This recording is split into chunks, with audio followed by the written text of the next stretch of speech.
दाखवलेली त्या प्रतवरून देखील त्यांनी असं म्हटलंय की ती प्रत दाखवली आहे, मात्र ती प्रत वाचून नाही दाखवली.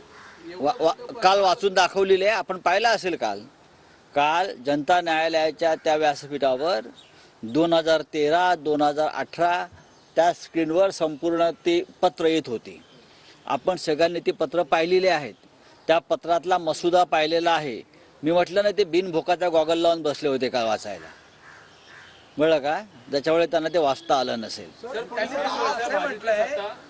पुढील 30 वर्ष भाजप सत्ता टिकावी असं काम भाजपच्या सर्व नेत्यांनी आणि कार्यकर्त्यांनी करावं असं अमित शहानी सगळ्यांना सांगितलं. 2024 सुरू झालेलं आहे. पुढले 6 महिने टिकले तरी मी रामाला अभिषेक घालीन. पत्रकार परिषद आहे की दसऱ्याचा मेळावा की गल्लीबोळातली सभा असं देखील राहुल नार्वेकर म्हणाले. हा, तर राहुल नार्वेकर विधानसभेचे अध्यक्ष आहेत. अजून ते त्या भूमिकेत शिरलेले नाहीत, एवढंच मी सांगेन. अजूनही ते रोज पक्षांतर करणारा कार्यकर्ता याच भूमिकेत आहेत, म्हणून त्यांनी हे वक्तव्य केलेलं आहे. दसरा मेळावा हा सुद्धा जनता न्यायालयाच असतं आणि आपण सुद्धा त्या मेळाव्याला अनेकदा हजर राहिलेला आहे.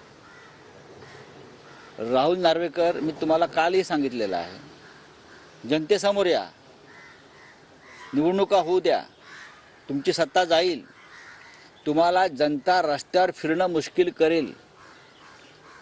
11.5 कोटी महाराष्ट्रीयन जनतेचा पाठी तुम्ही खंजीर खुपसलाय अशा निकालानं.